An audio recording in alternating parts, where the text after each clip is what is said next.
Hello everyone, how are you? I hope you are doing well. आज के इस video में हम देखेंगे कडान्स एल्गोरिथम या कडान्स एल्गोरिथम, जैसे भी आप इसे बोलना चाहें। इसका पर्पस होता है मैक्सिमम सब एरे सम फाइंड आउट करना, यानी वो सम फाइंड आउट करना जो सबसे ज़्यादा है किसी भी एक गिवन एरे के सारे सब एरेज को जब हम कंपेयर करें। तो मैक्सिमम सब एरे सम का ये ही पहला सॉल्यूशन नहीं है। इससे पहले जस्ट प्रीवियस वीडियो में हमने देखा था एक ब्रूट फोर्स तरीका जिसकी time complexity order of n cube. उसके बाद हमने उस अप्रोच को बेटर किया था with time complexity order of n square. आज देखते हैं क्या ऑप्टिमल या बेस्ट तरीका है कडान्स एल्गोरिथम को यूज करके मैक्सिमम सब एरे सम को फाइंड आउट करने का। तो अगर आपने पिछली वाली वीडियो नहीं देखी है तो मैं उसका डिस्क्रिप्शन बॉक्स में लिंक और यहाँ पे राइट कॉर्नर साइड में भी लिंक दे दूंगी। आप चाहें तो जाके वो देख सकते हैं, जिसमें मैंने मैक्सिमम सब एरे सम की प्रॉब्लम को भी अच्छे से डिटेल में समझाया है। सब एरे क्या होता है और हमें फाइंड आउट क्या करना है। तो प्रॉब्लम को आप सही तरीके से जब समझेंगे तो आप सॉल्यूशन भी बेटर तरीके से ले पाएंगे। तो जस्ट एक रिकैप मैं कर देती हूँ। सब एरे का मतलब होता है कि अगर हमें कोई भी एरे गिवन है तो उसका एक कॉन्टिन्यूअस सब पार्ट, यानी या तो वो एक सिंगल एलिमेंट हो सकता है जिसे हम सब एरे कह सकते हैं, या कोई भी दो कॉन्टिन्यूअस एलिमेंट्स हो सकते हैं, या फिर दो से ज़्यादा तीन एलिमेंट्स या चार एलिमेंट्स, या फिर पूरा सब एरे भी, पूरा ही एरे एक सब एरे कहलाता है। तो हमें वो सब एरे फाइंड आउट नहीं करना, हमें बस सम फाइंड आउट करना है। तो आउटपुट में आपको सब एरे नहीं बताना, आउटपुट में आपको बताना है कि कौन सा सम सबसे लार्जेस्ट है जब आप सारे सब एरेज को कंपेयर कर लेंगे। ठीक है, तो अब कडान्स एल्गोरिथम पे आते हैं। कडान्स एल्गोरिथम क्या कहता है कि एक एक करके एलिमेंट, हर जो आपको एरे गिवन है, एक एक करके एलिमेंट को ट्रेवर्स करो, यानी देखो कि गिवन एरे में कौन से एलिमेंट्स आपको प्रेजेंट हैं, कौन से दिए गए हैं, और उसके बाद देखो कि करंट सम और मैक्सिमम सम की वैल्यूज क्या आ रही हैं। फॉर एग्जाम्पल, अगर आपने सपोज स्टार्ट किया पहले एलिमेंट से, पहले एलिमेंट को मैं EL वेरिएबल में डालती हूँ जिसे हम कह रहे हैं -2। करंट एलिमेंट जो हम देख रहे हैं वो है -2।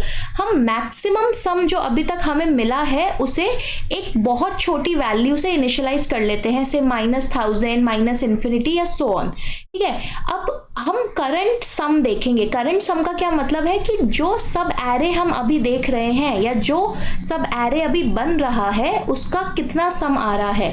तो करंट सम को हम 0 से इनिशियलाइज कर लेते हैं। सबसे पहले जब हमने एलिमेंट देखा -2, तो उस केस में जैसे ही हम हर एक एलिमेंट देखेंगे कडान्स एल्गोरिथम में, हम करंट सम में उसे ऐड कर देंगे।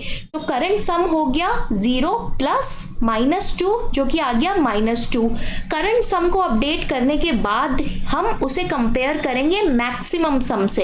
क्या मैक्सिमम सम और करंट सम में कोई रिलेशन दिख रहा है कि मैक्सिमम सम तो छोटा है और करंट सम बड़ा है? देखो, नेगेटिव नंबर्स में -2 बड़ी वैल्यू है एज कंपेयर टू -1000 -∞, है ना।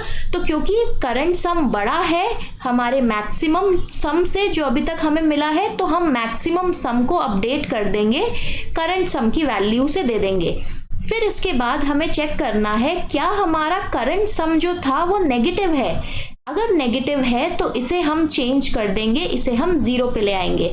ऐसा हम क्यों कर रहे हैं?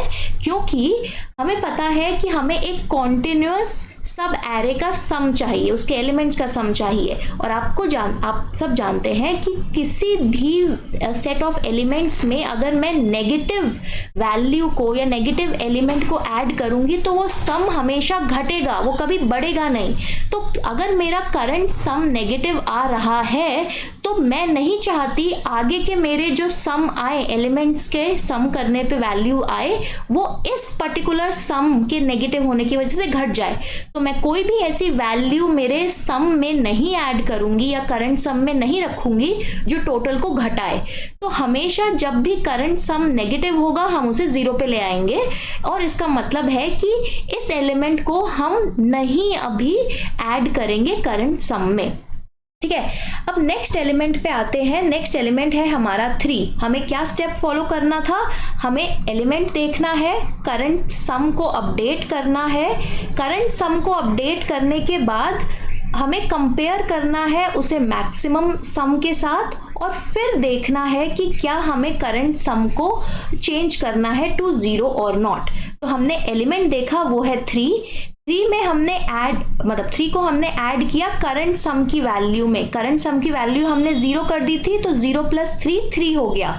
अब जो अपडेटेड वैल्यू है करंट सम की, वो कंपेयर की जाएगी मैक्सिमम की करंट वैल्यू से। तो मैक्सिमम की वैल्यू है -2 और करंट सम की वैल्यू है 3। क्योंकि करंट सम बड़ा है मैक्सिमम से, तो हम मैक्सिमम को अपडेट कर देंगे और उसे 3 बना देंगे। अब इसके बाद हमने देखा कि हमारा करंट सम अभी भी पॉजिटिव है, तो आगे जाके जब बाकी एलिमेंट्स इसमें ऐड होंगे तो ये भी पॉजिटिव ही रहेगा, है ना। तो इसलिए हम इसमें कोई चेंज नहीं करेंगे, हम आगे बढ़ते हैं। नेक्स्ट एलिमेंट हम देखते हैं। नेक्स्ट एलिमेंट हमारा आया है -1। एलिमेंट देखने के बाद हम क्या करते हैं, हम करंट सम को अपडेट करते हैं। करंट सम को अपडेट किया, यानी 3 - 1 ये हो गया 2। अब हम कंपेयर करेंगे करंट सम को मैक्सिमम के साथ, पर मैक्सिमम बड़ा है करंट सम से, तो हम इसे अपडेट इस बार नहीं करेंगे। फिर लास्ट में हमने देखा था कि करंट सम की वैल्यू को हमें चेक करना है, क्या वो नेगेटिव तो नहीं हो गई, पर नहीं, हमारी वैल्यू छोटी जरूर हुई है पर नेगेटिव नहीं हुई, तो हम इसे 0 नहीं बनाएंगे, एज इट इज चलने देंगे। फिर लास्ट एलिमेंट पे आते हैं हम। लास्ट एलिमेंट की वैल्यू है 2। हमें क्या करना है, जैसे ही हमने एलिमेंट देखा हमें उसे ऐड करना है करंट सम की वैल्यू में। तो 2 + 2 हो गया 4। फिर हमें उसे कंपेयर करना है मैक्सिमम के साथ, क्योंकि करंट सम बड़ा हो गया है मैक्सिमम से, तो हम मैक्सिमम को अपडेट कर देंगे। मैक्सिमम हमारा बन गया 4 और यहाँ पे एलिमेंट्स खत्म हो जाते हैं, तो हम यहाँ पे इसे 0 बनाने का कोई पॉइंट नहीं है, क्योंकि ये पॉजिटिव है। अगर नेगेटिव भी होता तो हमारे एलिमेंट्स फिनिश हो गए हैं, राइट। तो आपने देखा कि मैक्सिमम में लास्ट में जो वैल्यू आएगी वो इस पूरे एरे की मैक्सिमम सब एरे सम की वैल्यू होगी। और वो कौन सा एरे है या सब एरे है जिसकी मैक्सिमम वैल्यू आ रही है, देखिए 3 - 1 = 2 एंड 2 + 2 = 4। तो ये 3 एलिमेंट्स हैं जो एक ऐसा सब एरे बना रहे हैं जिसका सम ऑफ एलिमेंट्स मैक्सिमम है, ठीक है। तो आइए इसका पाइथन कोड देखते हैं। ये तो आपने ड्राई रन देखा, पाइथन कोड भी ऐसे ही लिखा जाएगा। यहाँ पे मैंने एक फंक्शन बनाया है कैडेंस के नाम से, कैडेन, और जिसमें एरे को पास किया है जो भी यूजर ने एरे दिया है। अब मैक्सिमम सम जो हमें स्टोर करना है, हमें इनिशियल वैल्यू उसे देनी है जो कि बहुत ही छोटी वैल्यू होगी, ऐसी वैल्यू जो आपके एरे में नहीं प्रेजेंट। तो एरे के एलिमेंट से भी छोटी वैल्यू आपको इसे देनी है। मैंने -1000 दे दिया है, आप कुछ भी छोटी वैल्यू असाइन कर सकते हैं। करंट सम को मैंने यहाँ पे 0 ही दिया है, क्योंकि हम नेगेटिव तो लेंगे नहीं, ना उसे नेगेटिव रखेंगे कभी। फिर हम एक लूप चलाते हैं। लूप क्यों चला रहे हैं, एक एक करके एलिमेंट्स को जब हम पिक करेंगे, ट्रेवर्स करेंगे एरे को, तो ये लूप कहाँ से कहाँ तक चलेगा, ये चलेगा इंडेक्स 0 से लेके index length of the array -1 तक, है ना, लास्ट इंडेक्स तक। और लास्ट इंडेक्स कहाँ लाया करता है, लेंथ ऑफ द एरे -1 पे। तो क्योंकि सारे एलिमेंट्स को एक एक करके ट्रेवर्स करेगा, और अगर हमारे पास n एलिमेंट्स हैं तो ये n टाइम्स चलेगा लूप, ठीक है। फिर हमने क्या किया, जब भी पहले आइट्रेशन में इस एलिमेंट वेरिएबल में पहला एलिमेंट आएगा, हम उसे ऐड कर रहे हैं करंट सम में। Current sum plus equal to का मतलब है कि जो भी करंट वैल्यू है करंट सम की उसमें ऐड करो, है ना। तो करंट, इसका एक्सपेंशन क्या हो जाएगा, current element current sum is equal to current sum plus element, है ना। आई होप आपको ये नोटेशन पता हो। अब इसके बाद हमने जब करंट सम को अपडेट कर दिया, हम क्या कर रहे थे, हम चेक कर रहे थे कि क्या ये करंट सम की जो नई वैल्यू आई है वो मैक्सिमम सम से बड़ी है। अगर है तो मैक्सिमम सम को असाइन कर दो करंट सम की वैल्यू, और अगर नहीं है तो हमें कुछ नहीं करना, क्योंकि यहाँ पे कुछ एल्स कंडीशन नहीं है। इसके बाद हम दूसरी चेकिंग करेंगे। दूसरी चेकिंग क्या करेंगे कि करंट सम की जो भी वैल्यू आई थी, चाहे वो मैक्सिमम से छोटी थी बड़ी थी, अगर वो खुद नेगेटिव है तो करंट सम को 0 कर दो।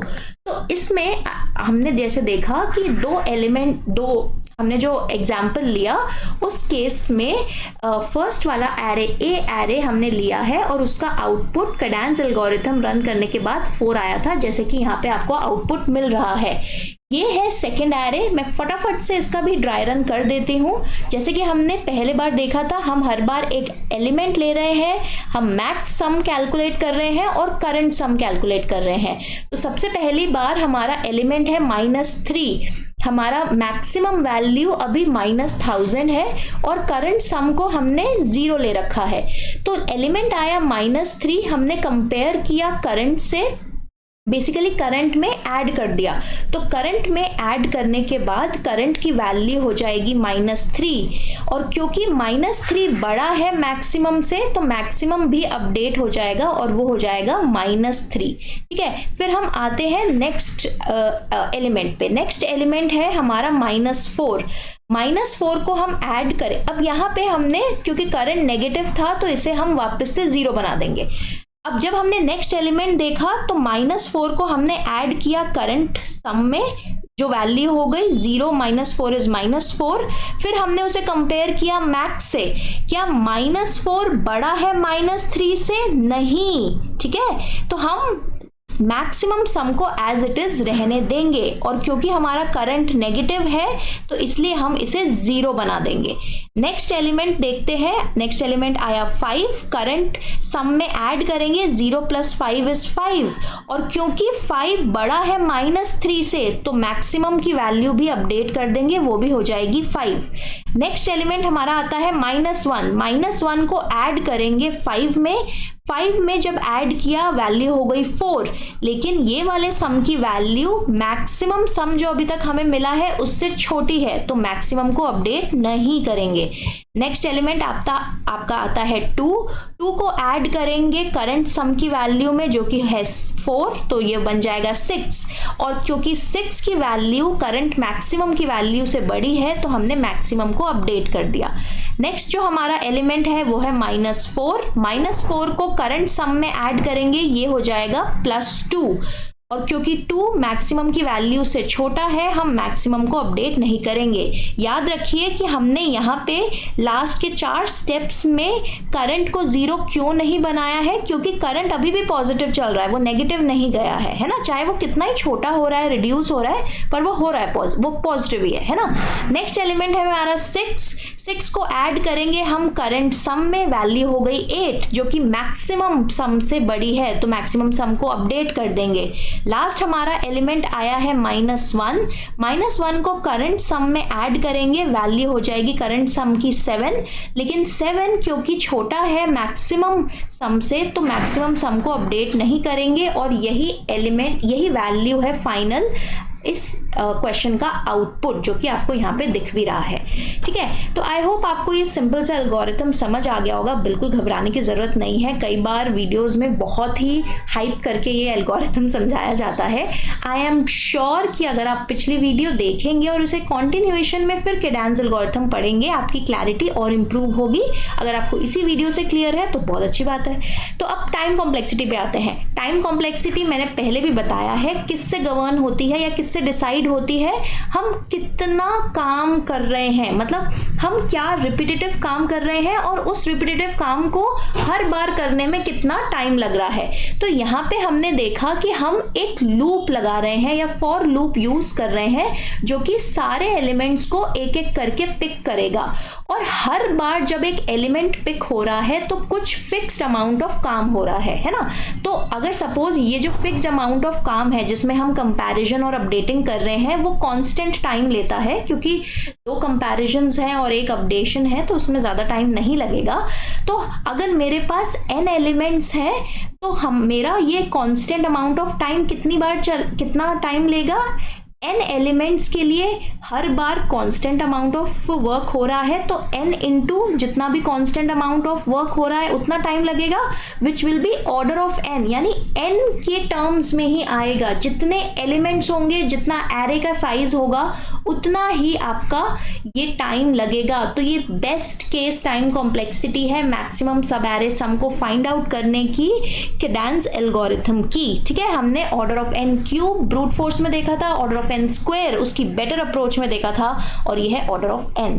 और स्पेस कॉम्प्लेक्सिटी यहाँ पे कांस्टेंट है क्योंकि हम कोई इतना स्पेस नहीं यूज कर रहे जो कि नंबर ऑफ एलिमेंट्स के टर्म्स में आए, है ना। हम फिक्स्ड स्पेस यूज कर रहे हैं, एक करंट के लिए, एक मैक्सिमम के लिए और एक लूप वेरिएबल के लिए, है ना। तो ये हमारा फिक्स्ड स्पेस है, कोई इतना स्पेस हम नहीं यूज कर रहे जो n के टर्म्स में आए, यानी नंबर ऑफ एरे एलिमेंट्स के टर्म्स में आए, तो हम इसे कांस्टेंट स्पेस कहते हैं। So that's all for today's video. I hope आपको ये लेक्चर समझ आया हो। आपकी थोड़ी सी भी अगर हेल्प हुई हो ना इस लेक्चर से, तो हमें कमेंट सेक्शन में ज़रूर बताइए, अपने फ्रेंड्स के साथ शेयर कीजिए, चैनल को सब्सक्राइब कीजिए ताकि जब भी हम नए वीडियो अपलोड करें आपको नोटिफिकेशन मिले। आप हमें डाउट्स पूछ सकते हैं कमेंट सेक्शन में। अगर आपको ऑनलाइन क्लासेस चाहिए उसके लिए भी आप गिवन ईमेल आईडी पे कॉन्टैक्ट कर सकते हैं। Thank you for watching. Till we meet in the next video. Mind your exam.